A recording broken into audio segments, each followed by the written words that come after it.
Welcome to Monarchist Minute, Royalist news and discussion at the good old US of A. Here with me tonight are two guest stars, as well as two fellow regular co-hosts. So one more guest star, we've achieved parity, and another guest star after that, and we're outnumbered on our own show. But we have a regular tonight, Darth Kilhoun, and then we have Victor Smith and William Stout, of course. And we have a first-time guest star, and who's been recommended to us by another technically not guest star, Praxius, if that's how you say your name, because I forgot to ask. It is how we say it, yeah.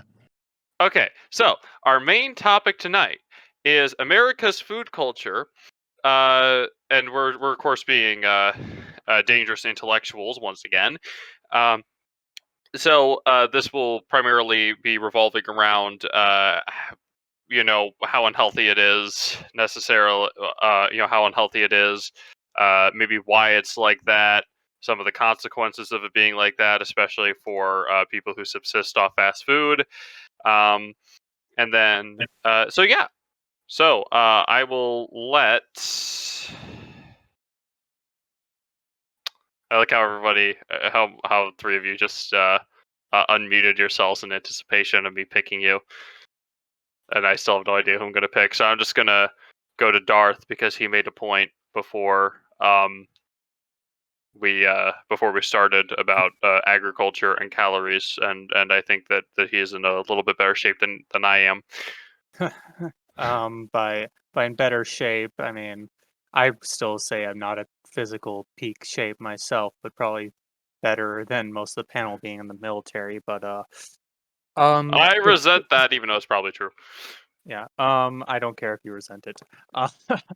The problem with American food culture, I would have to say, is the fact that we have a farmer's mentality because of the great expanse culture of the American mythos, and most of the cooking tradition came from settlers on the Great Plains that needed large calorie intakes to farm massive fields and to actually run a farm and all those types of occupations, which at the time, I think it was before the 1940s, roughly half of people were in the agriculture industry. And before that, of course, there was even more of a percentage of the population in agriculture.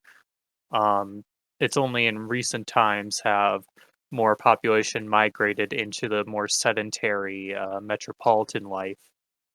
But the food culture hasn't really changed from the farm to the sedentary lifestyle, where on average you see these big giant meals in the morning, like you'd see pancakes, hash browns, eggs, these big hearty breakfasts in the mornings. I would typically calorie count it, and normally on average the average person would eat between 1,000 and 1,500 calories in the morning back in the day of the agriculture, which you see that a lot in today, especially if you go to a diner and you order one of their average meals, let's just say like 2 eggs, hash browns, toast, etc.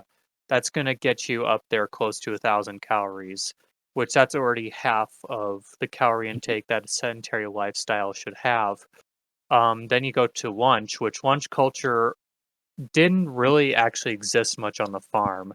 Typically, you would have like a snack between 10 to 11, and then maybe another snack around 1 to 3, and then you would have a dinner around 5 to 6, which those snacks would typically be like a couple hundred calories just to get you to dinner, which dinner then too, because you had burnt a lot of calories through the day, it would typically be a massive meal, typically with starches like you have like breads, pastas, depending on the type of family, stuff that you could grow on the farm, which was mostly wheat.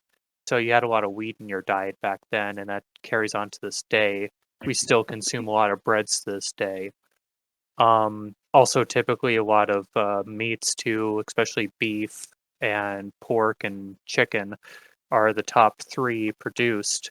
Or if you were more in the mountainous lands, you get more get more venison and game in there. But on average, you would eat about 3,000 to 4,000 calories by the time you're done with the day. Um, Back in the old farming style of the great expanse westwards. Um, and then when you got to the modern day, of course, once it's so ingrained, like every mother is taught by their mothers and their mothers' mothers to make these giant meals on the farms.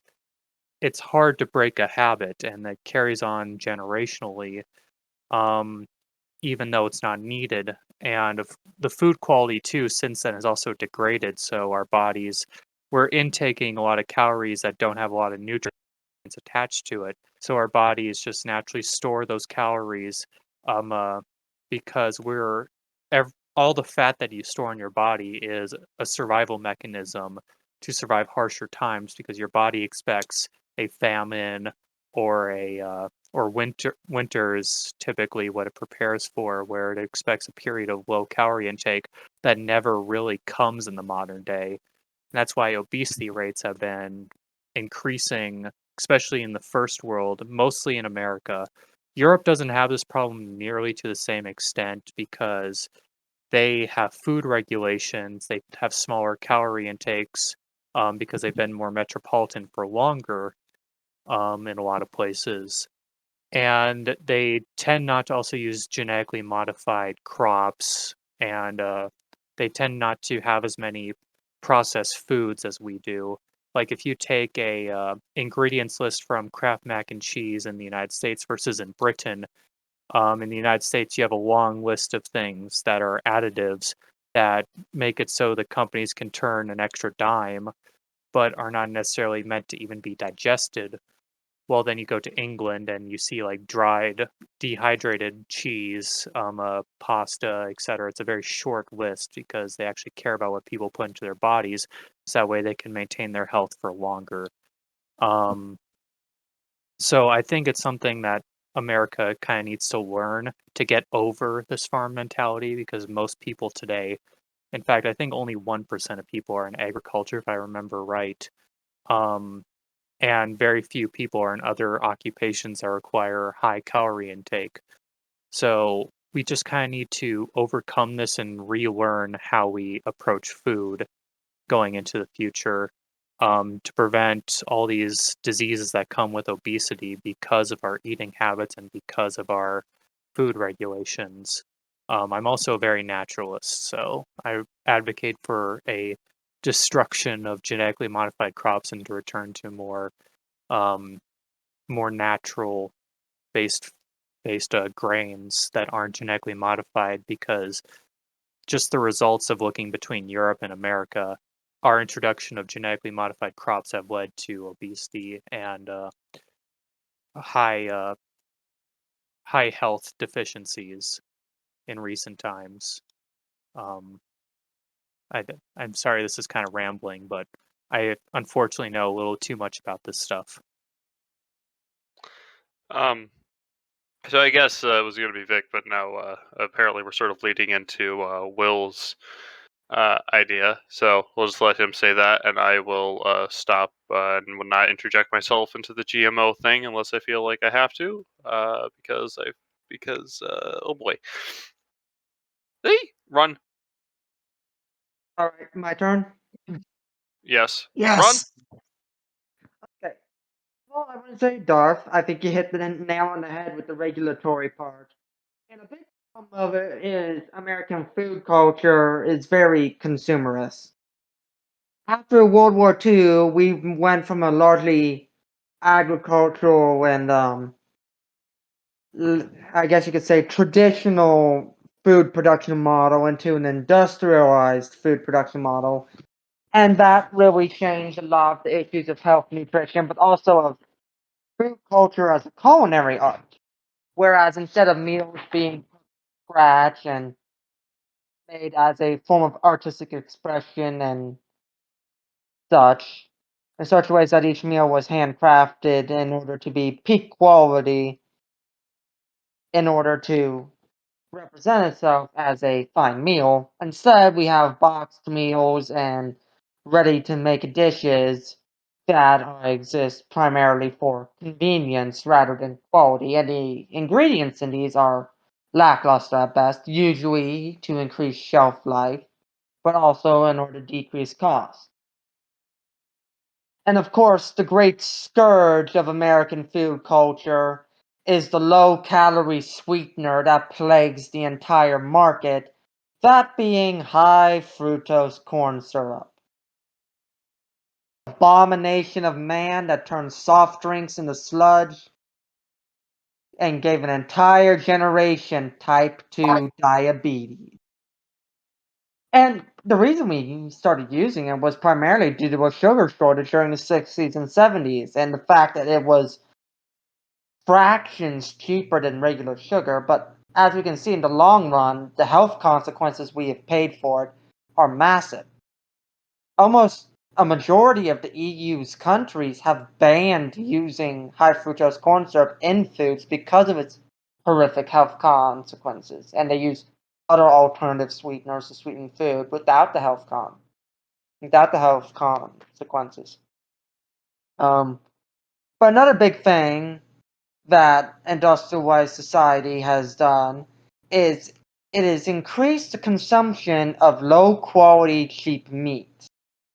But this cheap meat, the primary issue with it is human beings were never to consume meat in such high quantities or in such low quality as we do. Yes, people have always been eating meat, and to an extent, processed meat has always existed. There's always been smoked meat and sausages and stuff like that. But having meat, a large amount of meat, a very large portion of meat, for every meal is actually relatively recent, within the past 100 to 150 years. And that is primarily because improvements in refrigeration have made keeping large quantities of meat fresh much easier, and that increases availability. If you mind a slight interjection on that point on the meat, actually the medieval peasant would eat more meat than the average Victorian era, and actually ate more meat than we do today. There's this great video by Academic Agent. He made it a long time ago where he broke down the differences between how much meat and caloric intake somebody would take in between the 1500s and the 1800s. To, I highly recommend it. I forget the title of the video off the top of my head, but Academic Agent is a great resource for those types of things. To do some digging into that, I knew that medieval peasants ate a lot of fish and a lot of seafood, but I was under the impression that larger animals such as cattle and sheep and goats were considered too valuable to just waste their value by eating them, because of course they provided wool, milk, and such. I think that it's I want to say, and I haven't done research. This is just something offhand where somebody was going off about how it was actually Charles Colomb who was talking about how a lot of researchers don't know what they seem to think they know. But he said that recently we've discovered that peasants ate a lot more meat than we thought they did. But yeah, shoot, what was It's a I pointing about? common misconception in general that peasants did not eat well. Peasants ate very well. They grew all the food. Yeah, and malnutrition didn't really become a problem until the industrial era, when large amounts of people were flooding into the cities and basically became wage slaves because they could no longer afford adequate access to food. Mm-hmm. So, Also, a thing with the Middle Ages too. Typically, dinner wasn't actually done at the home of residence for the peasant. Typically, all the peasants would eat in the hall with the lord for dinner, which is also like you would have that personal connection with your leadership, unlike today where leadership is in their ivory towers and don't eat with the peasants. And and nowadays it's hard for good food. They hoard all the good food. and nowadays it's also you don't even have a meal with your family half the time. Your household. Yeah. The cell phones and their contributions to society have been disastrous for et cetera, et cetera. Well, I mean, we can talk about this another time, and I'll let Will finish this point. But I think that this problem was starting before cell phones. But yeah. Anyways, I'll let Will finish this point, then I guess I can talk about the cultural impact of meals. To divulge, just to go off tangent, cell phones, people have always been finding a way to be antisocial as long as antisocial people have existed. I mean, if you go back to the 50s, you can find a photo of a bunch of people just sitting waiting for a bus, and they're all reading newspapers instead of talking to each other. It's the same principle. But 80s, the Walkman. It's a Yeah. predispensation for some people. yeah, it's a predisposition to me. I have the predisposition to avoid people, to be perfectly honest. I only like one-on-one conversations when I have to be in a larger group than another person. Yeah, I'm very antisocial.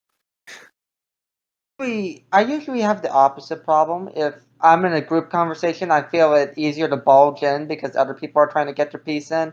But if it's one-on-one, I tiptoe a lot more because I don't know what I'm going to say that might set someone off.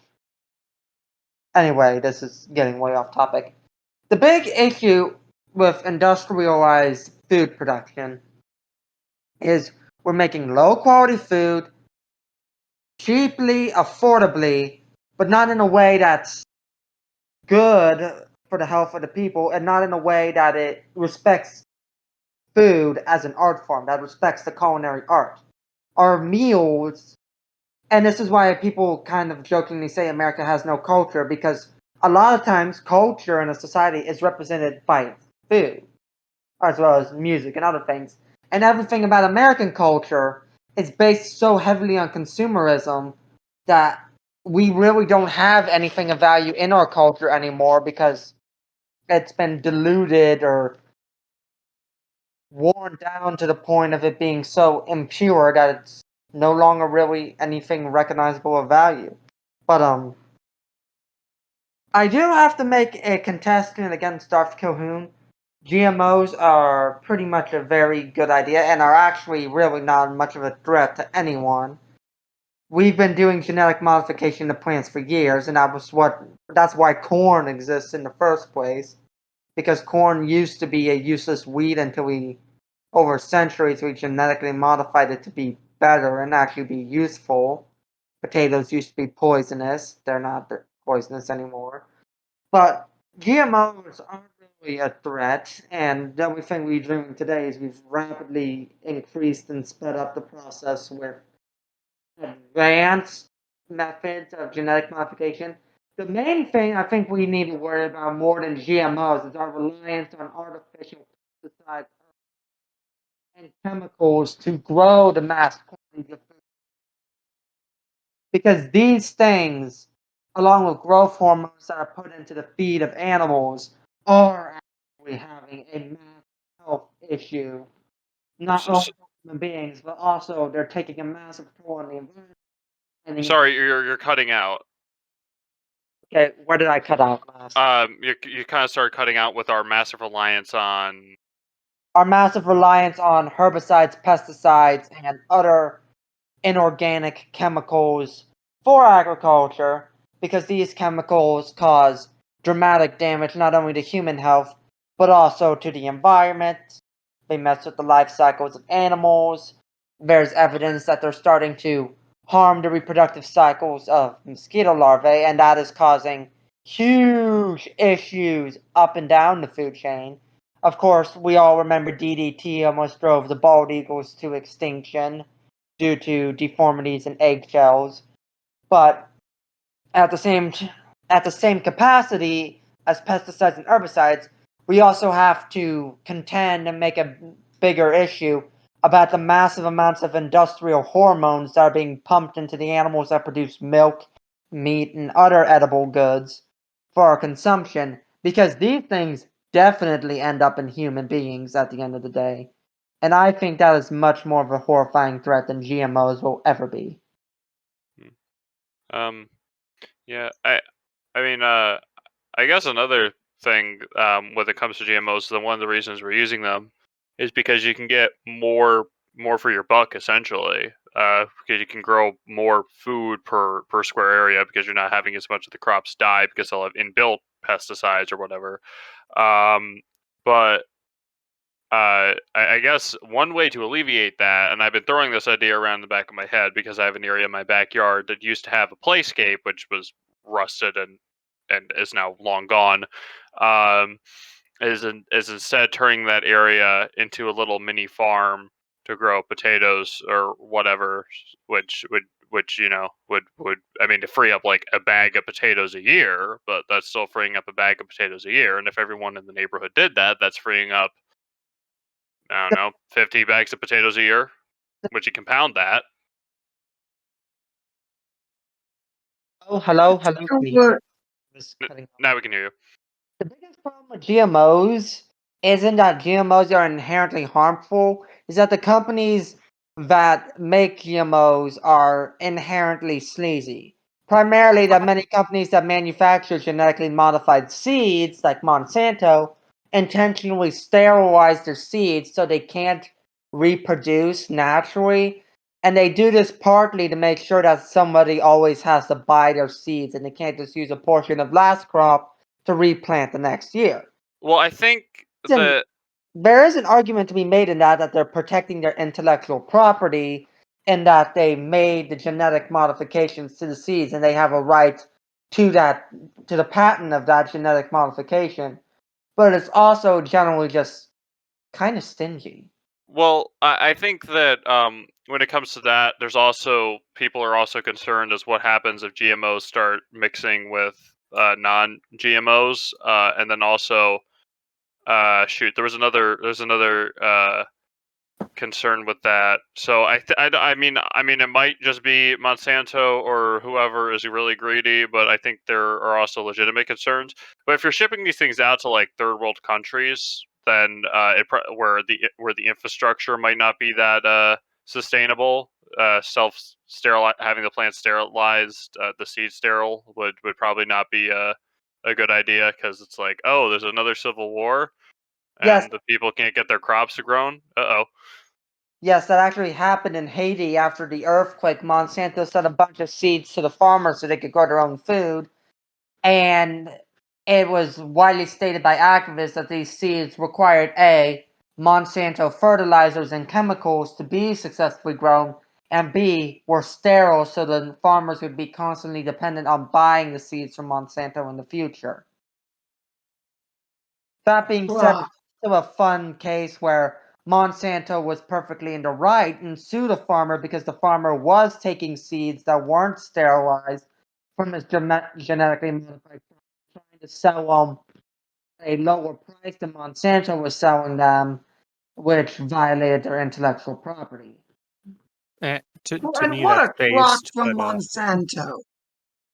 What a crock from Monsanto. You're going to take advantage of a country that literally needs stuff, and you're just going to take advantage of them and make those farmers that don't really have much money, you're going to make them pay you for the other stuff that they need to grow their crops that you gave them, that Now, you are making. Well, that's that's just U.S. foreign policy right there. We'll give you A, but you have to do X, Y, and Z for us. It's the same thing, just with the company and not the government. I mean, it's still evil, but fair. To be fair, that story is hearsay. I can neither confirm nor deny it. But food companies are known to do exceptionally scandalous things. Like, for example, I think Nestle and Hershey used child slave labor. You're cutting out. You're cutting out, Will. So, I think you were going to mention child labor, which is also another issue with American companies that send their jobs overseas. And just like I yelled at Ford about this last week, I am going to yell at Nestle, Hershey's, etc. to Well, bring. Coca-Cola.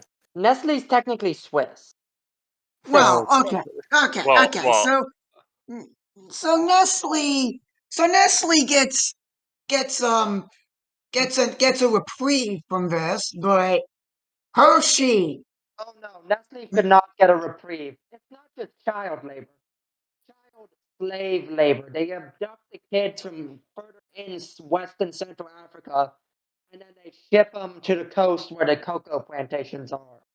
It is literally slave labor. But what about You're- NESTLES? Nestle makes the very best, but also Darth had a thing that he was going to say before we. Oh no, I was just saying you're cutting out a bit, Will. Oh, Sorry. Okay, I and guess just to Praxis hasn't had a chance to thought. Does he have a comment on Will's thing or anyone else? What's been said? Because he's also a guest and he should have an opinion. Oh, thank you. I've just kind of been listening into the conversation. My food is not necessarily my strong suit. However, my mother is she was diagnosed with celiac disease quite some time ago, back when gluten-free food wasn't readily available to the public. And the difference between that and the people who came after and used gluten-free as kind of like a fad or a new diet, is that she is actually affected by the properties in gluten. Something to do with her gut. It's an autoimmune disorder of some sort, as far as I'm aware. But ever since she became aware of her condition, I guess, as it were, she's been, she's had trouble. It was about 2000. It was in the early 2000s that she got diagnosed. And back then, like I said, there weren't a whole lot of gluten-free foods. So she would have to go and look very, very hardly for, foods that would fit her palate. Restaurants wouldn't accommodate her, um, things like that.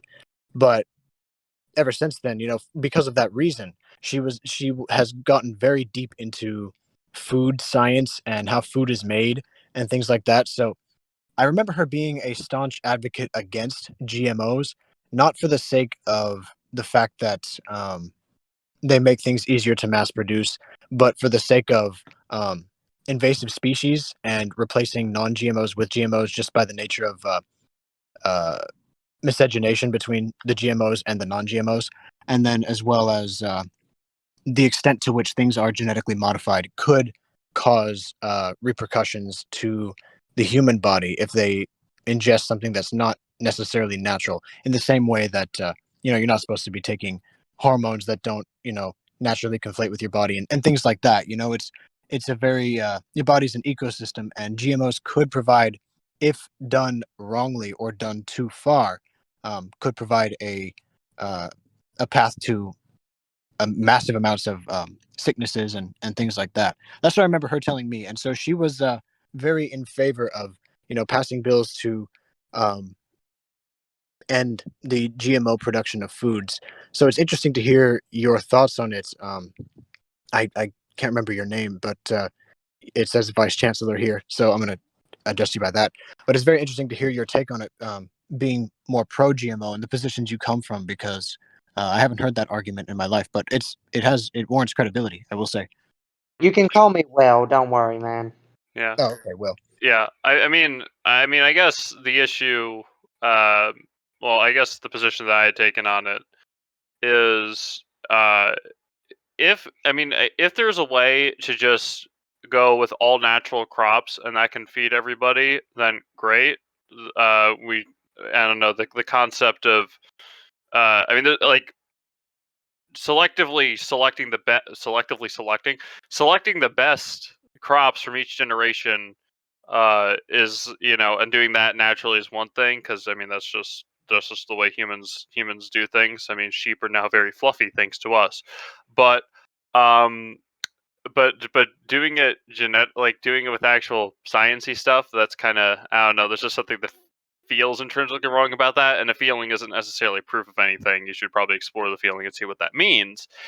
But if it is really impossible to feed everybody uh naturally, then I guess GMOs or whatever. But I think that unless it's absolutely necessary, making sterile GMOs for like the average American, or like a country with decent infrastructure would be nice, because we I guess we don't want things to get uh, out there, because that would essentially be introducing an invasive species, and we all know how those are. Uh, And I take the opinion Well, I that suppose Darcy speaking. I take the stance that if a farmer can't operate under his own self-sufficiency, then that's a detriment to the integrity of the nation as a whole. I Well, prefer I agree with that. That much I can agree with. so that's why I hate the Monsanto seeds that aren't able to be reproduced, and that they have to constantly purchase Monsanto seeds actually plant every year, because that's essentially taking the autonomy from the farmer and putting it in the hands of a corporation that doesn't necessarily align with the interests of the farmer. Um, yeah, What if well, we that nationalize GMO production and creation then, so it becomes property of the state for us to give out as we seem fit? I mean well, that's going into a corporate state structure like unironically like Mussolini's Italy, that did do something similar to that, where they did nationalize a lot of failing farms, but left the farmers there, just under the state's technical ownership. It did massively increase field yield productions because the farmers didn't have to care about paying taxes anymore. They didn't have to care about sourcing any materials from corporations and businesses. Instead, that was provided by a very efficient state, not necessarily like the inefficient state of the United States. It was a very different mentality in fascist Italy. well, Um, but oh, I'm just rambling at this point. yeah. But I mean, I do agree with the autonomy. The autonomy of the farmer is paramount. So that way, in case a corporation like Monsanto's would go under, the farmer is not caught up in the whirlwind of that and can continue providing that necessary production to the population as a whole. that I think you legitimately changed my mind on an opinion that I've only, I guess, have thought about, maybe only formed recently, like in the last 30 minutes. Yeah, I mean, what happens if everything everything falls apart? I mean, everybody only has crops that survive a year, and now what? Yeah. Hmm. See, we're getting some good discussion on this show. Perhaps for the first time in the history of this program, somebody's actually changed their mind. Yep, it's a difference between absolutely. high and And low time preference.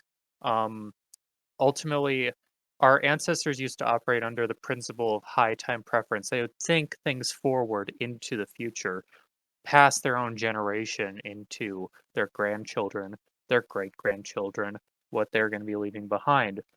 Unlike the idea of seeds that can only be planted once and they don't reproduce, that is a very low time preference system where now you're only thinking about this year instead of my generation. Problem in the region. if we wanted to go all the way back to the beginning and tie this in, the concept of a royal feast and the concept of the peasants eating with their lord is actually a pretty good example of that. And a royal feast or whatever could change the culture of the given area's food. Because if the monarch eats something that was very well prepared and doesn't cost all that much money, then the people will naturally want to eat the same thing. Doesn't legend say that Frederick the Great tricked the Germans into eating potatoes by planting them in his own garden? Yes, that is true. Um, I mean, I would say Frederick the Great. He was a man for manipulation. He knew how to manipulate the masses. So, Hmm. Um, uh, well, I but mean, also, oh, sorry. oh, I also say this is a phrase from all the elite theorists that um culture is downstream from law. So just keep that in mind. If the king does something, the peasants will eventually emulate it. I mean, I think that we've seen that in our culture with celebrity advertising, given that we have people who are not nobles or anything, or necessarily government positions. But because these people have sort of filled the void, as it were, because in our republic we don't have any actual class to look up to, people have filled that void. But as opposed to nobles, who it's in their interest to have our interest in heart, a celebrity might have the best interest. I'm not saying that all celebrities are intrinsically evil, but a celebrity might have the interest of his fans at heart, and the people as a whole. But a celebrity might also just be out for his own bottom line. And Coke wants me to do an advertisement. Of course, I'll do an advertisement. I mean, why not? I get money. And of Yeah, course, our celebrity culture is just so backwards. There Mm. are currently teenagers that develop a following on, most notably, Instagram for being influencers.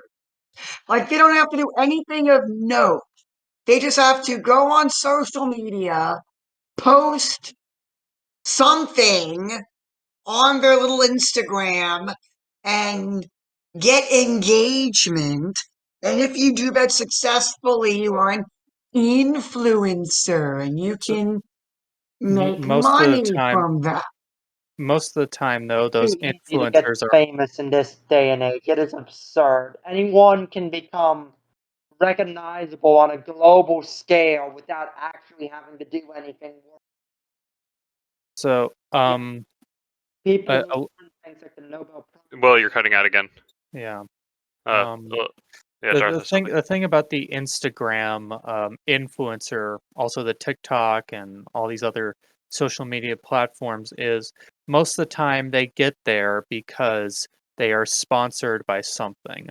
They they have a glitch in the algorithm purposely to put them forth before other people.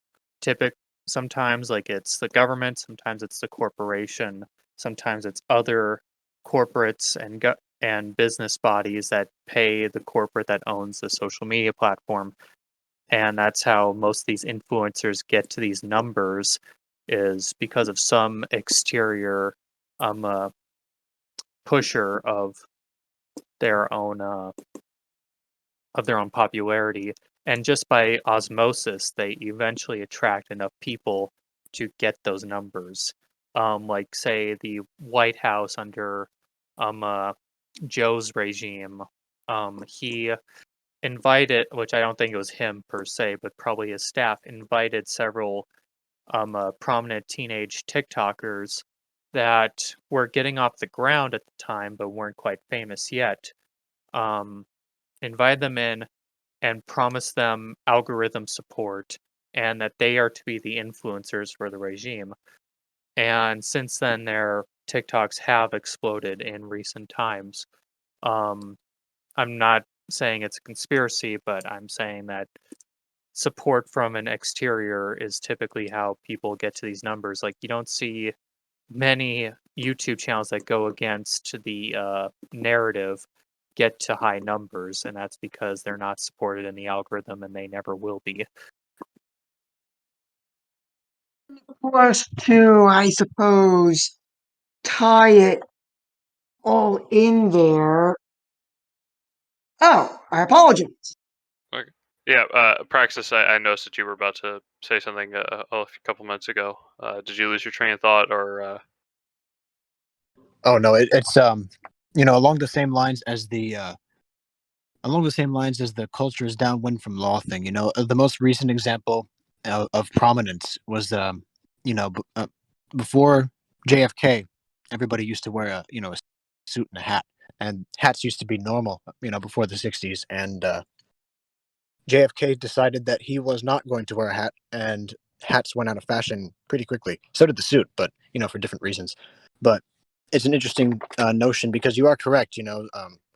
Culture, I would say, is downwind not from law but from wealth, because as the conversation kind of went on, you guys already kind of said my point, which was that the celebrities, as it were, became the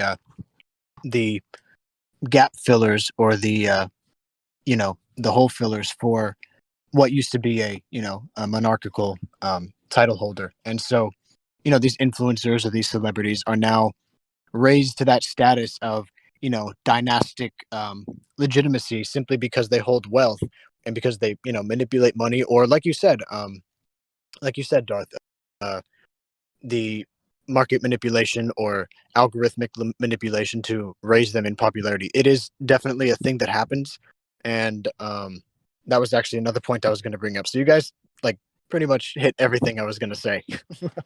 So, sorry Well, for isn't stealing that that what thunder. happens when great minds come together and think alike?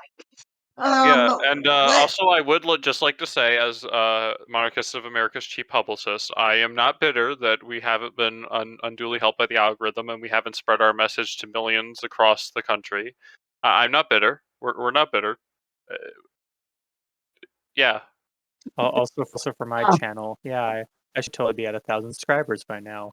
Yeah, we you know what, we should have enough fans to.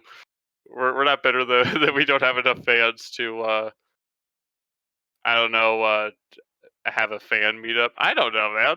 I don't know. We'll get there. You didn't know It'll where you were take going us when you 50 started, and you years. went. Yeah. We're working on it. that's going to be always away. And and I think what could happen, the first thing, and we always harp on changing the culture. We always harp on we have to change the culture, we have to change the culture. This is it. This is part of changing the culture. Right here. A tangible thing we can do to change the culture is to try to support local farmers and local produce over these conglomerates that control our food. And of course, if the local farmer is bought out by the conglomerate, you can't really do anything about it. Better But yet, people should be able to have enough time in their day to be able to grow their own food. Like growing tomatoes, potatoes, it's not difficult. I live in town and I used to do that when I was younger. Yes, Proxy is I another think this thing to comes say. down Go to ahead. So yeah, you mentioned in the GMO conversation, something was brought up along the lines of what happens when a populace or a nation or what have you gets too big or too widespread to be able to feed. And then the other thing that kind of feeds into it, which I'm not sure if it was said here or if it was mentioned elsewhere, but what I do remember is there was a conversation about instant gratification, and I think that that really plays into the idea of what food culture in America has become. When I got here, I didn't necessarily know what you meant by food culture, but I guess as you have been talking, I've kind of been putting it in my head together, and it makes sense.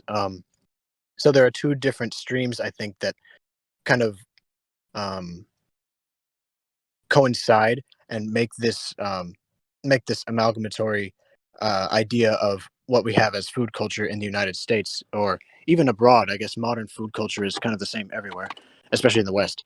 And one idea is the idea of you know the most prominent, I think, is that we're too widespread, and so certain solutions needed to be made to solve the problem of, okay, well, how can everyone eat? How can we sustain things? And you saw this, like the Industrial Revolution. Not only with the Industrial Revolution did you see an increase in mass production of certain things, but you also saw a big populace increase as well. And part of that is because less people were dying of hunger, less people had to go hungry, and more people had more kids because they were able to support more kids because food got cheaper. Um, so the idea of mass production isn't necessarily bad when the end goal is simply, I would say, supporting a populace. Um, so the mass production of food, I wouldn't necessarily say is a legitimate evil in itself. It's how that principle of um, mass production is used that matters. And then the second stream that goes into it is the instant gratification. And a good example of what I'm talking about here is I watched a video once of a lady who lived, I believe it was in rural England, and she was getting interviewed by the television. I forget who it was. BBC? Some reporter, and she said basically, she took him through her life and told the reporter how she lived, and basically she took 8 hours to pick some leaves and dry the leaves and um, you know flavor out some leaves and all of that, just to make tea. And the reporter said, "Okay, well, why did you do all that when you could have just went to the store to buy tea?" And she said, "Oh, well, because you work 8 hours a day to have enough money to go to the store to buy tea, and I work 8 hours a day just to make my tea. So we're kind of the same." But the idea, I feel like, expands a bit um, when you consider that all she got out of her 8 hours was tea, and what the reporter got out of his 8 hours was tea and a fund for his house and his car money and his gas money and stuff like that. So the question still needs to be answered: is what do you do when it comes to needing to eat? And so that's one problem I think that the modern food culture, as it were, has yet to solve properly. The solution is there fundamentally, which is make all these things available. Um, the how and the what to do is, I think, is what needs to be agreed upon. And I think So going that on that, I wanted to make a commentary upon the working culture, kind of tying this in, because of course back in the day, like the 8-hour workday wasn't really a concept until the last 2 centuries. I will actually correct myself. I was about to say century. Um, the 8-hour workday and 40-hour work week wasn't really a thing for most of human history. The average medieval peasant worked only about 10 hours a week. That's why he had the time to grow his own food, uh, raise his own poultry and pork and chickens. He had his own time to his own affairs. In a lot of ways, the medieval peasant had a lot more free time on his hand than the average wage slave today, or even during the Victorian era, the industrialization era. And that's why they were able to have this quasi independence between each household, which you don't see today. Like today, we're reliant upon these supply chains just to get basic things like, say, products for tea instead of going out and using natural herbs to make our own tea. We don't have the ability to grow. We don't have the ability to grow stuff like tomatoes and all this stuff because most of the time people just don't have the time on their hands to do so. And we've kind of also lost that culture over the time with this 40-hour work week. People have forgotten how to grow these crops because they weren't taught generationally like they used to be when they did have that time and they did have that motivate well, not really motivation, but just kind of instinct to do that. That came with the 40-hour work week. So that's why I'm very critique of the 40-hour work week. Also, back in the day too, before the centralization of capital, used to be able to have a one income household make enough money for the entire family and more, which you don't see today. Oftentimes, you're having to see both parents in the household go and work to actually provide because most of the wealth has been centralized and it's not as distributed as it used to be like in the 1950s Well, and even just a few decades ago.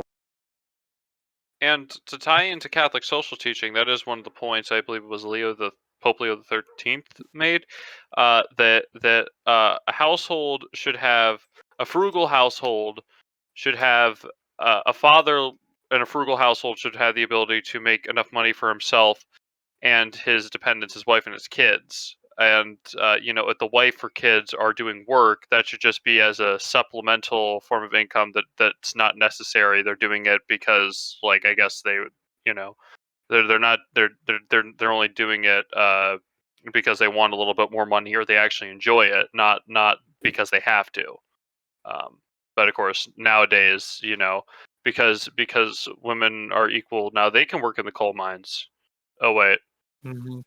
Yeah, that was Yeah. also a big thing. That's why a lot of big businesses and corporates pushed for women's rights was to get more people into the workforce. That way they could pay a single person less. In fact, it used to be the nature back in the day that if there if you were employing a father, you pay him more because he needs more money to provide for his family, unlike today where a father will make the same income as a single man, as a single woman, etc. And then also mothers are having to Well, I take will up say occupations. that on average, women get paid. I think it was like 80 something cents to the dollar that a Um, man gets. Well, look at the okay, you're about to occupations that quote they that take up statistic. versus a man. So let's not get into this because you, you you have to just break the type of jobs they're working, and you can easily make that disparity go away. Absolutely, but that's statistics we're talking. No. I mean, no. I mean, the thing with that statistic is the way it was done is they they essentially they combined all the I think it was the full time salaries of all the full time working women. Well, not that phrase. Well, women in the country, and then added that and then divided by the number of women. So average find the average for that, and then they find the average for men, and that was the only thing they did.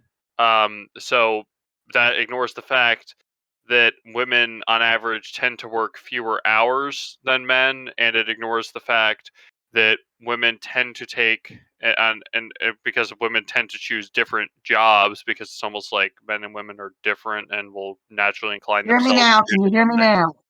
Yeah, Yes. they'll naturally incline themselves to do different things. Um, and then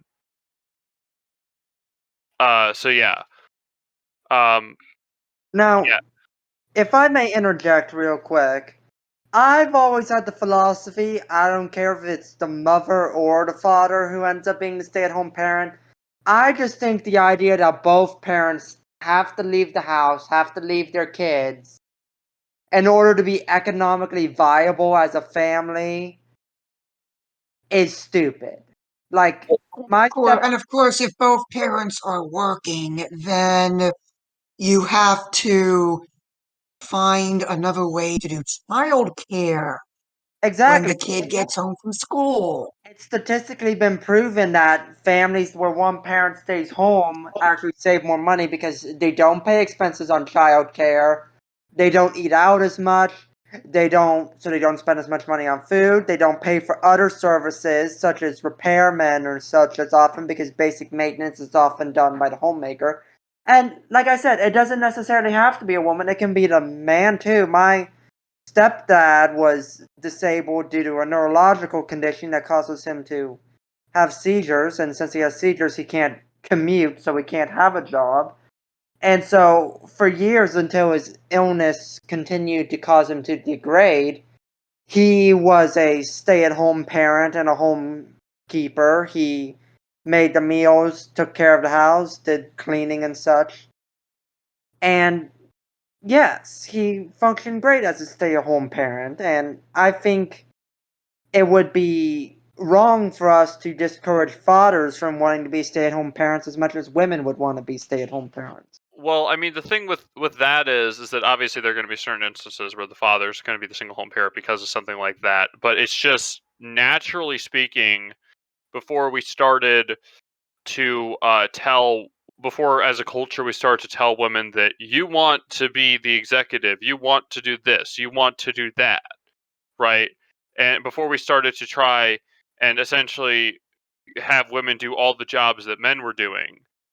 Women tended to just be the stay-at-home. I mean, it was just fathers tended to be the ones to do the work. Mothers tend to be the ones to stay at home.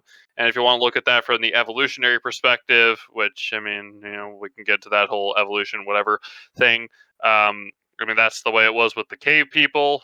That was the way the way it was with certainly the first people that we know existed. You know, it was just. I mean, yeah. I mean that. I mean, it's just that men naturally tend towards this, and women naturally tend towards that, and they've been doing that until we decided that women should try to be the executives and wear suits and do that. Uh, Well, We're getting very So close to my anti-women's suffrage tangent again, aren't we? yeah, we we are. are I mean, getting I could go dangerously on that close too. to that, so let's change. But So let's get back Praxis on wants topic. to say something. Oh yeah. You go ahead. Can you hear us? Yeah, I can hear you. No, can Praxis hear us? Oh yeah, I can hear you. Okay. We're just asking what you wanted to talk about. Oh, I apologize. I didn't know you were mentioning me. I don't. But yeah, this kind of gets you know, when I was invited to come here, it was actually because I was speaking with one of your members on topics of theology and metaphysics and monarchism in general and stuff like that. And he was like, you'd be a good fit for the group. Sorry if you can hear background noise. I'm kind of driving home right now, but Oh, it's basically, fine. I drove one time while yeah. doing this. I was like, I don't know if I could make it. And I was like, okay, I'll try my best. But I was kind of on my way home from work. But anyways, that's tangential. This is kind of tangential as well. But what got me in here was that conversation we had on metaphysics, theology, things like that, ontology, and you guys are sweeping very close to uh, certain things that I have spent a long time studying. With relation to the masculine and the feminine, and you know, Hmm. a historiography of that type of stuff. So you're hitting the nail close to the head. I mean, I'm not gonna quote Evola here, but I tend to agree with understanding the metaphysics of behind life. Um, unfortunately, it's kind of you kind of need a little primer to get into that. Like, I highly recommend everybody at least start out with a book like Revolt Against the Modern World if you want a easy introduction to metaphysical thinking. Um, Also getting into reading the saints like St. Thomas Aquinas and St. Augustine is also a really good way to get into the more metaphysical nature of pretty much everything in life. Those two saints cover a lot intellectually. Then also studying some Plato and Aristotle. Aristotle, especially if you want to get into metaphysics, more if you want to be more dialectical, I would go for Plato. Yeah, absolutely. Um, I don't know if you want to know a little bit more about the the stuff that I'm kind of into, but um, I figure I may as well give a brief introduction, anyways, because it's kind of going in that direction. Um, my name, Praxius, I took it because um, I'm the founder of a group called Praxia, or the Praxis Society, and we coined a term called Praxism, which kind of um, talks about a quintessential truth to reality and the way in which reality operates within itself.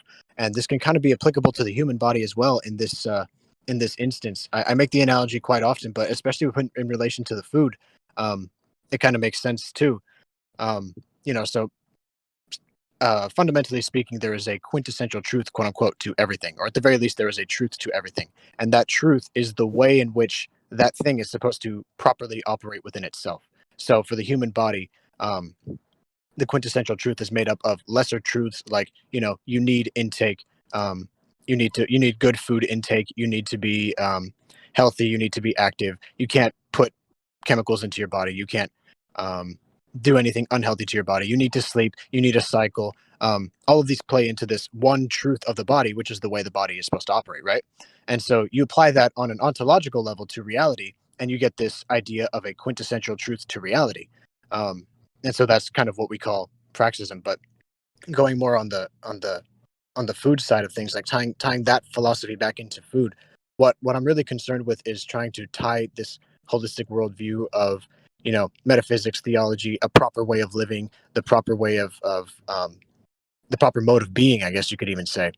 And the more you guys talk, the more it does like make me think about the stuff that's being said here, because I think what the idea of the episode gets down to is trying to not necessarily just trying to identify what's healthy in food, but identify the external problems or the external sources as to what's causing the decay in food. And I know that someone here mentioned something about consumerism and something like that. So I kind of want to pass the mic off to them to see if they have anything else to say on that. I mean, I am ultimately I'm a studier of very niche, distant right and more metaphysical works. I There's this phrase where culture Marxism is breaks the body, but liberalism decays the soul. And liberalism, like the praxis that we live in today, is the liberal worldview, unfortunately, and that's why everything is they try to rationalize everything. That's why they try to argue away why we need things like a caste system, monarchy, spiritualism, the aspect of the divine, um, the nature of hierarchy. They try to rationalize it away. And ultimately, I think any movement that is against liberalism fundamentally, like I would honestly say monarchism isn't really it isn't an ideology. It is a understanding of the natural order and the natural order of hierarchy. How you always have a hierarchical structure in every mode of life. You even see it in the liberal world where you'll see different castes kind of form themselves naturally. Like I'm in the military myself because I had a natural inclination towards the warrior. And knowing my own ancestry, all my ancestors they were aristocrats. They were part of the warrior nobility. So wanting that deeper warrior spirit has always come as my own natural inclination. I have always sought those more metaphysical meanings behind everyday life, but find a more aristocratic, deeper understanding to things. Um, it's these natural inclinations of the soul that you need to return to these understandings that our ancestors had of the world around them, how the veil between the divine and the material aren't there isn't really a barrier. It is in your everyday life. There are you can, if you know where to look for, you can see miracles around you. You can see the nature of you can see the divine in nature, like in the seasons, how things grow, stagnate, decay, die, and become reborn again. Um, all these things you kind of need to understand to get into a deeper metaphysical worldview. Um, and because I've kind of always thought about those things, that naturally leads you to a more hierarchical understanding of human nature, which naturally leads you to supporting aristocracies and monarchies, because Oh, absolutely. it ultimately looks upwards to God. Because like if you look at a caste system, for instance, you always have pyramid always. You can see this in the church too, the Catholic Church, where everything is looking upwards. You have, but everybody's part of the structure. The peasants are part of the structure. The merchants are part of the structure. The warriors, the priests, and all of it is looking upwards to the divine, where ultimately all authority lies. God is the one that disposes authority onto the king, onto the bishop, onto these men of high culture, these men of high intellect and wisdom. And that's why you say the king rules divine divine right. It's because ultimately they are in the occupation that God is in heaven, but on earth. That's why he is God's regent upon the earth. And when you understand that, you can get out of the liberal praxis. Yeah, and it's funny that you mentioned that too because, um, there's a lot of ways in which God can be expressed and quantified within reality, and the hierarchical nature of humanity is just a reflection of a hierarchical nature to reality, right? You have the more absolute types of principles or um, properties or modes of being or however you like to describe it on the outside of this, or on the top, I guess you would say, of this hierarchy. Then you have these various degrees of relativity that, kind of trace inwards inside of this reality in which we live, which itself is sourced by a single, monistic principle, or monad, as it would be called mathematically, not in the Gnostic sense. I must Preface it. not in the Gnostic sense, No, but in the mathematic sense, where all multiplicities can be traced back to a singular one, which would be called a monad, and then which produces a dyad and a triad and all of that stuff. If you want to go down the numerology aspect of it, but the best way I would say I put it is, if you consider, if you want to consider God and get into theology and stuff like that, there are two major ideas which kind of overlap with each other, and it is that God is within everything, and God is before everything, and God is everything, and God is nothing because it is no thing. So it's very, like, if you've ever listened to many theologians, they'll say the same thing in various ways. But the best way that I can describe it to someone who's kind of just getting into the concept is, you picture the human mind, right? Your mind has these degrees of relativity within itself. You have the more absolute controlled essence of yourself in the conscious manifestation of your waking eye state, and then you have these various degrees of subconscious within you, and sometimes there is a random thought or a random motive or instinct you may have that you don't want to have, but you do have because it is part of your subconscious. That is that relative aspect of your brain manifesting spontaneously some type of principle that wants to actualize itself. And whether or not it's a good or bad one doesn't matter. It's the principle of spontaneity itself. And so you can compare that with the real world here, or reality, as it were, and consider physical reality as this relative aspect of reality. And you can even consider subphysics as the most relative aspect of reality, in which there is a spontaneous generation of certain instincts or actions which may be out of the control of God directly, which manifests in things like free will, right? But has a potential to actualize itself in a continuity that goes up to God. So that's why the orientation upwards towards divinity is the most important thing, because none of these um, relative spontaneous instincts or motives or anything that goes on in physical reality has any sort of ontological priority, unless it directly directly actualizes itself with more transcendent metaphysical principles. Definitely. Any other comments? Well, I must admit that as somebody who's only read Aristotle's The Politics and is halfway through Plato's The Republic, I must admit that I have been left in the dust, but that is okay because I am not. I have not read as much philosophy as I should, and I need to correct that. But I Mhm. guess I got to finish rereading The Hobbit, because I'm not someone who generally likes to read multiple books at a time. I pick one up and then I read it, or I stop halfway through and then I have to reread the rest of it again. I agree.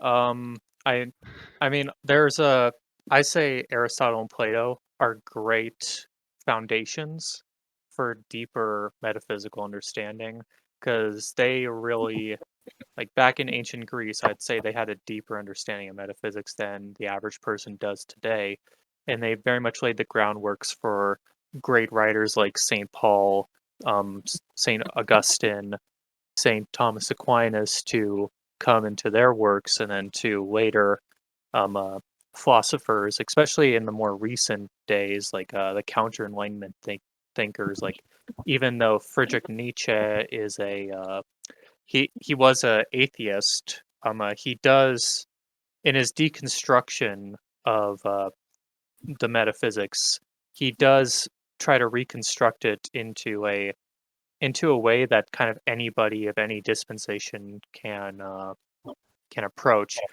But I would say that he is difficult to get into your first reading.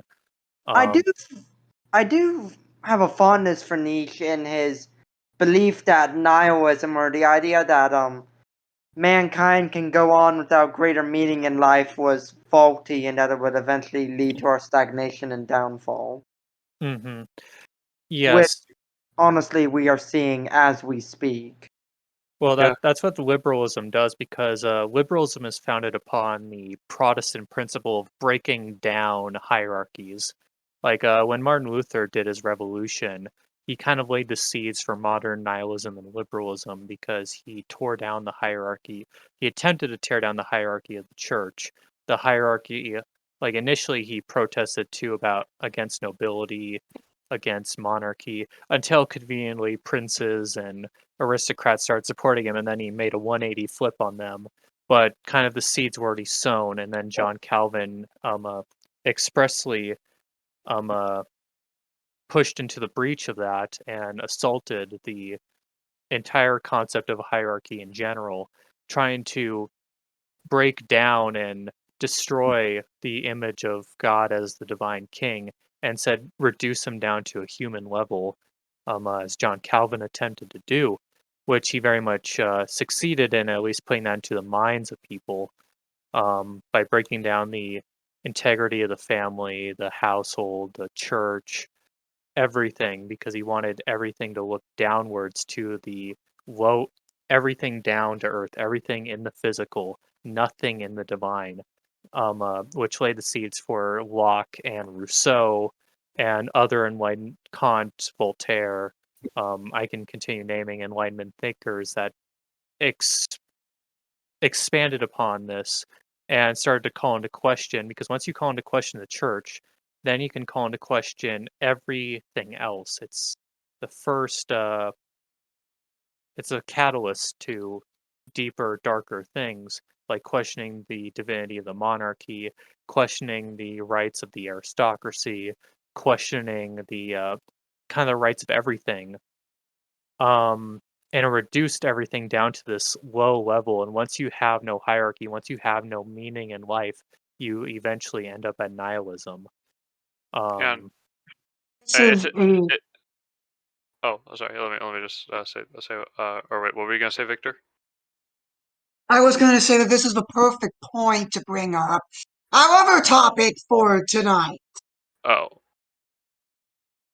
Uh, The a middle school in Worcester, Massachusetts, has been ordered by their bishop to stop calling themselves a Catholic school because they insisted on flying the pride flag during this month of June, which is known in the secular world as Pride Month.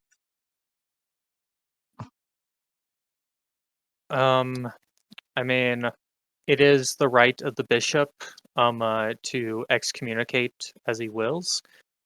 Saint Timothy of Antioch said, "You are to be subject to your bishop," and he said that, by the way, I think he lived like in the 2nd century, so he was one of the very early saints.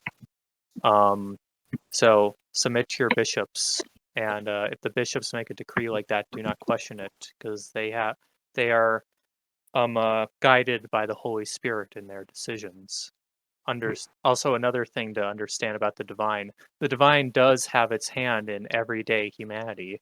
Um, uh, the the bishops are guided by the Holy Spirit, and only through your rational mind can you try to rationalize that away, instead of understanding that ultimately the divine lives lives outside of your rational mind, and your rational mind is only as capable as your body is, and your body is ultimately a fallen state, fallen temple, that needs to be redeemed, and that's why Christ came to sacrifice himself.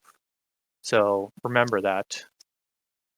and when it comes to the school and the fact that there are people who are rejecting what the bishop says, part of that is that rejection of the hierarchy, because they're not saying, oh, this is a bishop saying I should really consider this, because obviously there have been bishops that are wrong before. The bishop isn't automatically infallible, but he is still in a position of authority greater than you are in these matters, right?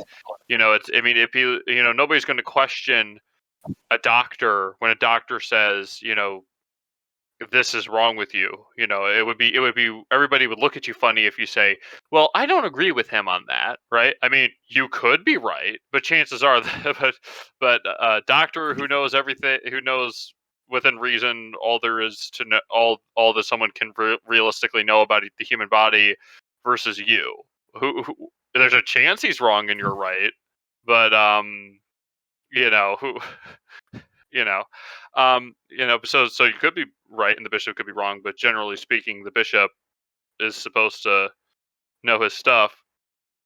And rather than giving, I mean, hopefully there were some people who were given time to pause, but I feel like there's going to be a lot of people who are just going to either double down or miss the point entirely, that when a bishop or when somebody in authority says something and says you're wrong, you should really consider that you might be wrong. And I might have to do that.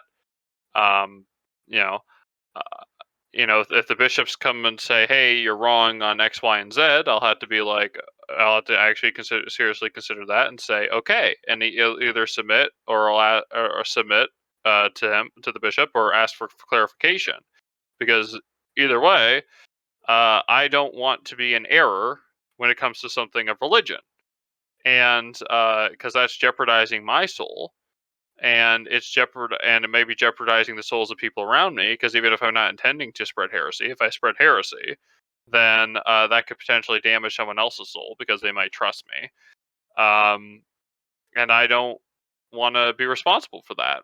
And when a bishop says, "Hey, you're wrong," uh, you might want to really consider, because you know. And Praxius, would you like to say anything with regards to this school topic? I mean, I don't necessarily know what's left to be said. If I'm being honest, I don't know too much about the school in question and things like that. But I guess from my understanding, what happened was a Catholic school went against Catholic teaching and then got reprimanded from it, right? Yes. Yeah. Mhm. Okay. I mean, then And the I guess school is basically carrying on in their sort of flying that particular flag. right. I think that's just it's a product of modernity. It's very easy for people to there's this idea of the greater individual and the lesser individual, and the greater individual is someone who um, kind of rejects the material ordinance, as it were, the material order, and everything that comes along with it. So things like instinct are rather considered chaos or chaotic at the very least by you know the greater man, whereas the lesser man tries to identify himself based off of like more material properties. So things like you know clothing. Basically, their identity is the way they express themselves, whereas the greater man has an identity based off of what he knows intrinsically to be true, and therefore assumes an archetypal identity. Does that make sense? And so Yeah. what I can see here happening is that what once used to be something of that greater form of identity is now being kind of consumed by that more materialistic, more you know, uh, instinctual or um, pleasure-driven element of identity, which has lowered that status of that school. That's the only thing I can think of that I can really input. Mhm. So I guess to Um, try to reduce this to my level of thinking, what you're saying is that man ideally should recognize things like God and beauty, and try to conform himself to that, but instead we've taken to this conforming to things we like without thinking of their based off instinct, without actually thinking about it. and that's not necessary, and that's led to bad results. It is a man, like the greater versus the lesser individual. It's very much the difference between the aristocratic spirit and the mercantile spirit. The two different castes. The aristocratic soul is supposed to be a man that overcomes his limitations of his flesh and mind and strives for something higher idealed, strives for some strives for something that he truly believes in and can go beyond his physical temptations and go forth into the world and bring change to it for the good. While then the mercantile, the lesser individual, is one who is consumed by his prides, his lusts, his material his material wants and pleasures in life and gets consumed by them, and it ultimately comes to the rejection of any sort of divine and higher principle because he devotes himself not to anything transcendental, but to something in to something what's the word, of the earth, of his flesh, of the world. Yeah. It's very much the difference between the knight and the CEO. The Yeah. CEO is out. The CEO is out for profit, out for commodity, and the knight is out to protect what he believes in. Yeah, you kind of hit the net on the the head on the nail on the head right there. I was looking for while I was talking, I was looking for something I wrote before on this very subject because I put it better there than I did here. Um, so basically, what I said is the lesser individual is the type of the plebeian and the lower castes. So kind of like what you said, and it's generally characterized by a cyclic participation in the lower and more materially oriented social and individual activities. So the lesser individual would be, would, is born and dies having made no shift in status or anything like that, having aspired to no more than the materially conditioned set of activities, which are immediately presented to them or, to which they're drawn. So they might claim a type of individuality that is usually something within the realm of popularity or comfort and is very similar to other people's characterizations of that same individuality. So, certain traditions would even characterize the lesser individual as being, fatherless in the sense that their soul originates from the stock of the masses itself and then is absorbed back into that same stock after death.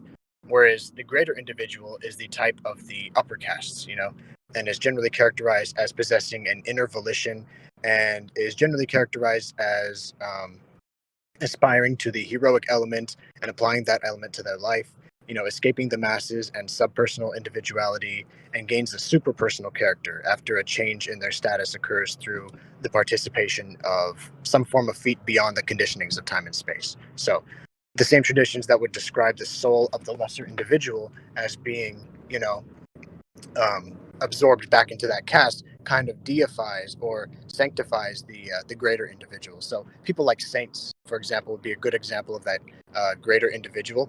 But the reason I bring this up is because the dogma of the church was very much created for that lesser individual to follow and not necessarily know the why, but more know the what.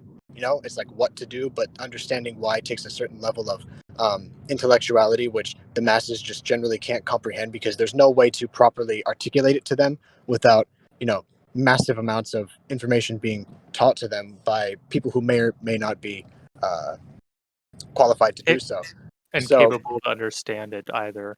yeah, Only about exactly. 10% of people are even born with critical thinking skills, and they tend to come from these aristocratic classes in Yeah, the past. Like that's why the Brahmin caste are the only ones that are able to thrive in the United States. By the way, the Brahmins were the priestly caste in India. They're typically the ones that actually succeed in the United States out of all the ethnic Indians over yeah, the lower castes. Um, because very much these things do run in family in the blood. Um, and honestly, I believe that was God's will to have it run in the blood.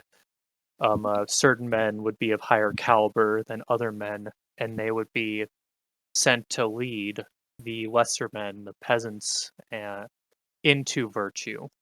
And that's why you have the bishops. That's why you have the aristocrats, and the monarchs, is they are those higher tiered individuals of those bloodlines that are more endemic to that type of wisdom that is carried forth generation. That's why the Catholic Church had various. That's why it's called the mysteries of faith, because the lower gentry typically can't process the higher mysteries of the metaphysics of the teachings of the saints in the church. And honestly, most of the writings of, like, say, Thomas Aquinas and Saint Augustine can't really be interpreted properly by the unwashed masses, and is really meant for those higher tiered individuals in a society that actually have the mental fortitude to comprehend such things. Yeah, Although, absolutely. although And it the does, reason, oh, God. although yeah, it does bear mentioning that while we can understand elements of things like the Trinity, even the smartest people, we still don't understand everything about it. We understand what we need for our salvation, but yeah, some things are still beyond even the best of men's understandings, because I guess we're still flawed, and we have that. I guess it's because we have that damaged intellect that we don't that even the best and brightest aren't capable of understanding everything. The side of And this is why when the Vatican in 1960, if you wanted to take a sort of theology class at the Vatican, you were lectured to in Latin. In 1970, they changed that language to German because that is what the most theologians and philosophy people spoke. And that was seen as a major departure. I mean, also, like, I would say German is actually, like, Latin, of course, is the best language to understand the divine in. Same with Greek. That's why the Orthodox mostly still use Greek. But also German is very mythological, and very constructive language. It is very much easily able to understand those more deeper meaning things too under the German frame. Having studied some German myself, that's why you tend to get a lot of, like, the German idealists tend to be some of the most influential men in the modern day, like Nietzsche, for instance. Also, Oswald Spengler is a great example too, because the Germans are able to see structurally with their language. That's why they can typically come to very deeper meanings and deeper understandings of how you even understand how to interpret history, and other higher tiered methods of understanding. So I that. can But here's the kind of get on problem, that. though. Sorry, Dartha. Here's the problem, though. A lot of the theology manuals and whatnot that were written before, let's just say, Vatican II, they were all written in Latin. And some of those theology manuals that were written in the Middle Ages still have not been translated. So if you want to read those, you have to know Latin. Well, Yes. yeah, but that's not. I mean, that doesn't have anything to do with whether or not German's a good language. It's just that German probably shouldn't have been brought in, and it still should have been Latin. That's nothing against German, though. I mean, I'm Let's just making the let's point. actually pass the mic off to Will because he wanted to go off. So Will, go on. While we're on the topic of liturgical languages and Greek and Latin and such, I'm curious why there aren't more Christian documents and stuff written in Aramaic or recited in Aramaic, given that that would have been the language that Christ would have given his Uh, sermons. Christ also knew Greek, because Greek was also part of the lingua franca of Right, it was that area. Koine Greek. Koine Um, That's was the universal language of its age. if I were to guess, it would be because Palestine / Israel / whatever you want to call that Canaan. area. That without try calling that area something without offending everybody at once. I'm going to guess, and this has nothing to do with. Here's a neutral term called the Levant. Okay, the Levant. I like that term. It sounds like a kind of car. Anyways, just that half of the old world was more intellectually dominated by the Greeks. I mean, it's even funny. Part of it's funny because the Book of Maccabees, which was the story of the Jews overthrowing the Greek kingdom that was in charge after Alexander's empire broke up, that was written in Greek and not Hebrew. That's just a funny historical tidbit. I don't know if it was originally written or whatever, but anyways, so my guess is because Greek was sort of the language of the intellectuals of the time, and obviously the bishops were learned men. Everything was written in Greek for the sake of simplicity. That's just my guess. That's a guess, but here's something too. I mean, Saint Paul was educated in Greece. I believe he was educated in Corinth, if I remember right. So like even the apostles had this the apostle Paul specifically, but also you can apply this to the other apostles because a lot of them were learned men. They typically received their education in Greece. That's why Saint Paul was a Roman citizen because he received his education in Greece and he was part of that higher strata of Hebraic society, or the Semites, whatever you want to call them. So that's also why he wasn't crucified, is because you can't crucify a Roman citizen. Little tidbit, but yes, most of the early liturgical councils were all in Greek. Most of the documents were all put into Greek, because almost like you said, the bishops were learned men, and many of the early apostles were learned men. So they all would have known Greek. Christ would have known Greek, just to operate in your daily life. It was just kind of necessary back in the day. Only really the peasantry of Judea and Israel didn't speak Greek. But as a carpenter, Christ definitely would have spoken Greek just to operate his business for his father.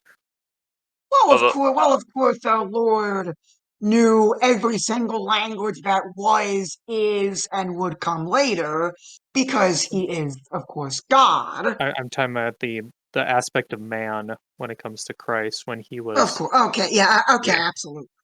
Yeah. But just to get back to the actual school discussion here, I am just in awe of the goal of the administration to say no to their bishop. No, we are still going to try to call ourselves Catholic. Well, as soon as you understand that we are in the Kali Yuga, the age of decadence and the rule of the weak, You mean Caligula? No, the Kali Yuga. It's an Indian term. Oh. For the it's you have if you read Evola, he uses that term a lot, but he took that from the Hindus, where it means rule by the weak and also age of decadence and decline. And the fact that everybody says we're in a decline, and we can see that readily in terms of our morality in average society, is stark.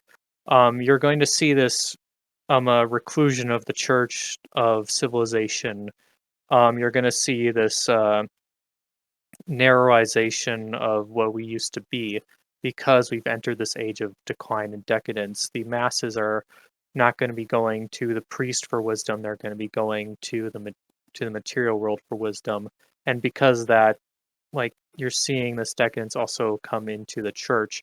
And the bishop is right to strike it, because he knows that you got to control the masses. You got to control the flow of information. You can't allow any parasite in to the church, which he is doing that as a vanguard action. You need an elite vanguard to guard against such things in an age like this. That's what the early bishops did in the fall of the Roman Empire, because the Roman Empire was in their Kali Yuga, their age of decadence and decline, before their eventual fall and death as a civilization. You saw the guarding of the doors by the bishops, by the priests, by the monks, and you had the faithful stand firm.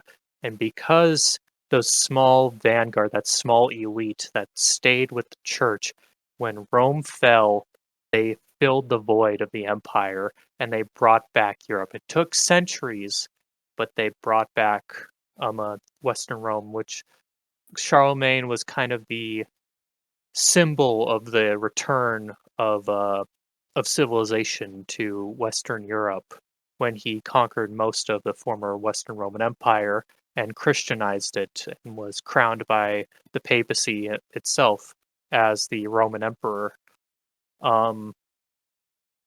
Because we're probably not going to see the end of the Kali Yuga within our lifetimes. We are probably going to see this era through our entire lives and we're going to die in it.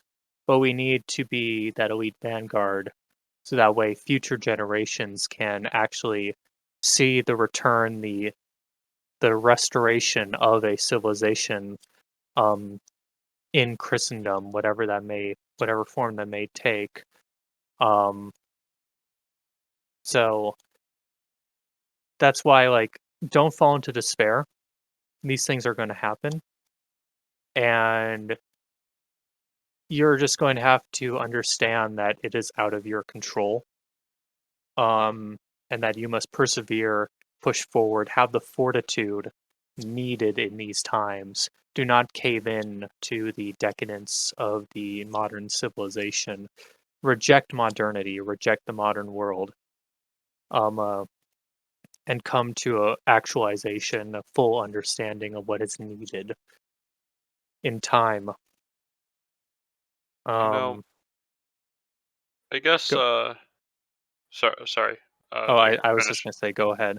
Oh, okay. I guess to put this into simpler language for somebody like me to understand, you really can only worry about at the end of the day, your own soul is all you have control over. But in a small way, you can help make it better by working on your own salvation and doing good for your own soul. You're going to be helping society as a whole, even if you don't necessarily live to see the ultimate results of that. And yes, and every action that you're taking right now, and every action you have taken, and every action you will take in some way is going to affect something. And I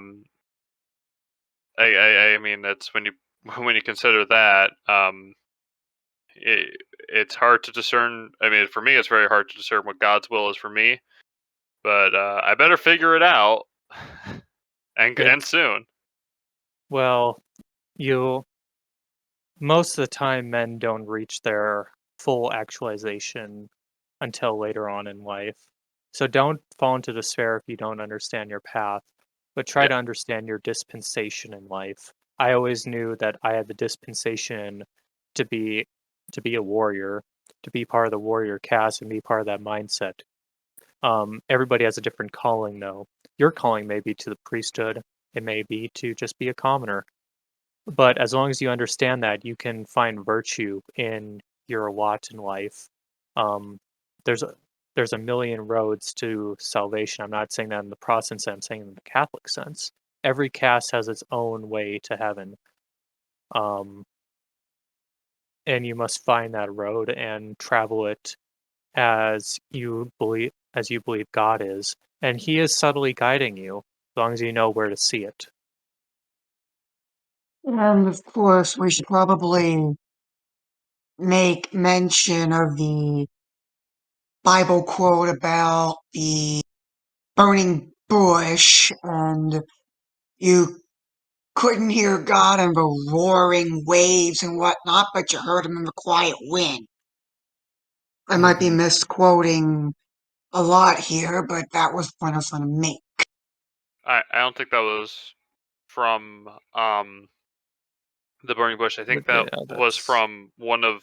I think it was either Kings or Chronicles with with the prophet Elijah, where all this earthquakes and all these great things were going Yeah, on. that's what I was referring. Yeah. Yes, that's what I was Okay. referring to. Thank you. Yeah. So we, we should really get off the religious. Like, well, I it know that the Well, I mean, conversation there's. is drifted us toward it, but we should probably.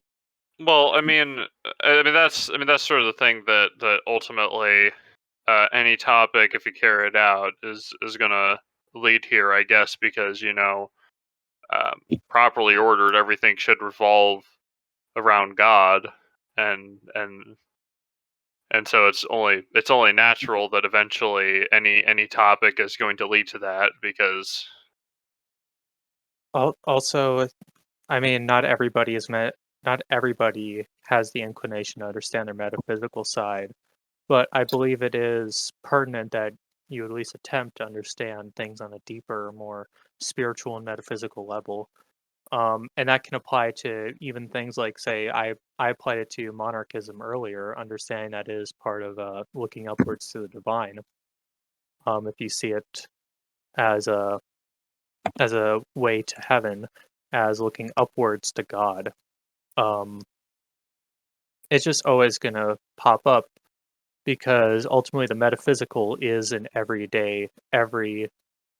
everyone's life at all times. It's just you need to open up your mind to seeing it. And I believe on that note, we should probably, I suppose, wrap up. or does anybody else have any last notes to add before we wrap up? I think we've said our parts. I know I said all I wanted to say when we got to talk about food earlier, and I definitely enjoyed the conversations that followed. All right. I guess it is time for us to wrap up. Darth, do you have anything?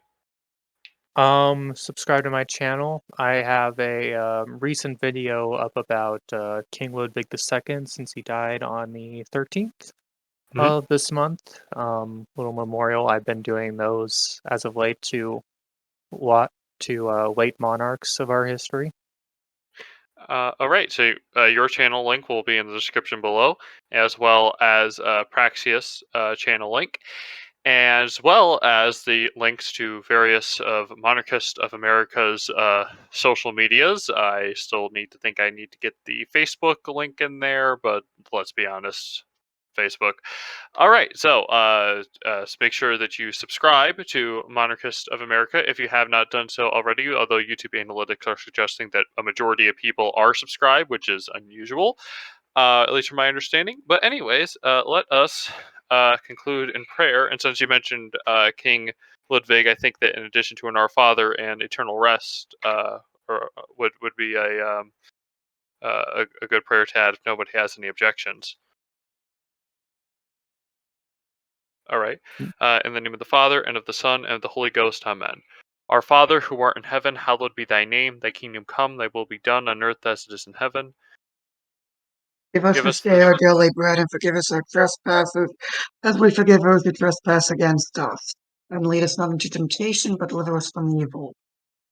Amen. Eternal rest grant unto him, O Lord, and let the perpetual light shine upon him. May his soul and all the souls of the faithful departed through the mercy of God rest in peace. Amen. In the name of the Father, and of the Son, and of the Holy Ghost. Amen. Until next week, may God bless you, and may God bless the United States of America.